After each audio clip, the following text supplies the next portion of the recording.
வணக்கங்க. வழக்கம் போல காத்தால எந்திரிச்சு வந்து பார்த்தா, நம்ம இடையும் சேவலும் தான் சுத்திட்டு இருந்துச்சு. நம்ம மொட்டைக்கோழி காணோங்க. மொட்டைக்கோழின்னா வேற எதுவும் இல்லைங்க. குடுகுடுன்னு ஓடியாருதாங்க. அதான் நம்ம மொட்டைக்கோழிங்க. வீடா வச்சுன்னு எல்லா பக்கம் தேடி போயிட்டு வந்து கடைசியில பார்த்தாங்க முட்டை விட்டு போட்டு அடப்படுத்து கிடக்குதுங்க. சரி இன்னைக்கு சனிக்கிழமைனால போயிடுது. அடை வச்சோம்னா சேவ குஞ்சம் பொரிக்கும்னு சொல்லி பெரியவங்க சொல்லுவாங்க.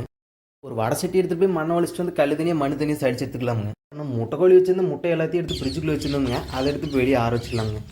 உங்களுக்கு கட்டிங் பிளேயர் தூக்கிட்டு எங்கடா காட்டுக்குள்ள வரேன்னு பாக்குறீங்களா? ஒன்றுமில்லைங்க. நம்ம எள்ளு காட்டு தண்ணி எடுத்துலான்னு போயிட்டு இருந்தேங்க. அதுக்குள்ள நம்ம கேட்டுவல் வேட்டைக்கிட்டு போய் உடஞ்சு போயிடுதுங்க.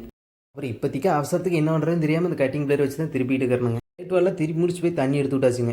அப்புறம் இதான் நம்ம கிணறு பார்த்துக்குங்க. எங்கடா கிணறுங்கிறே வெறும் புல்லு புல்லு தான் கிடக்குன்னு பார்க்குறீங்களா? இருங்க அக்காட்டில் போய் காட்டுறேன். இப்போ நல்லா தெரியுதுங்களா? இதுதான் நம்ம கிணறுங்க. கிணறு தேண்டா இப்படி கிடக்குதுன்னு பார்த்தீங்கன்னா நம்ம கூட்டாளிகளுக்குள்ளே எல்லாம் கொஞ்சம் பிரச்சனை இருக்குதுங்க. ஏன்னா அந்த காலத்துலேருந்து இன்னும் கொஞ்சம் பாம்பேர் கட்டாத வரைக்கும் கிடக்குதுங்க. அப்படி தண்ணியிலே எடுத்து முடிச்சுட்டு நம்ம எள்ளுக்கெல்லாம் தண்ணி கட்டி முடிச்சுட்டு வீட்டில் என்னடா சோறுன்னு போய் பார்த்தா சட்டியில் நல்லா பழைய கம்மச்சோறு கிடந்துச்சுங்க. நல்லா வெயிலுக்கு எதமோ ஒரு 2 கிளாஸ் கம்மக்குள்ள அடிச்சு போட்டுங்க. ஃப்ரிட்ஜில் இருந்து எடுத்து வச்ச முட்டை நல்லா கூலிங் ஆறுன பிற்பாடு நம்ம முட்டைக்கோழியில் எடுத்து அடைய வச்சாச்சுங்க. அப்படியே இந்த சைடு திருப்பினீங்கன்னா நம்ம கருப்பு கோழி அடப்படுத்திருக்குங்க. இதை அடை வச்சு பார்த்துட்டிங்கன்னா ஒரு வாரம் ஆயிடுதுங்க. இங்கே ஒரு வேடை ஓடியாருது. இது யாருன்னு பார்த்தீங்கன்னா நம்ம முட்டைக்கோழியோட கூட பிறந்தவளுங்க. சரிங்க, இந்த வீடியோ பிடிச்சிருந்துச்சுன்னா லைக் ஷேர் அண்ட் சப்ஸ்கிரைப்னு என்னமோ இருக்குதுங்களாமா, அதை பண்ணி விட்ருங்க.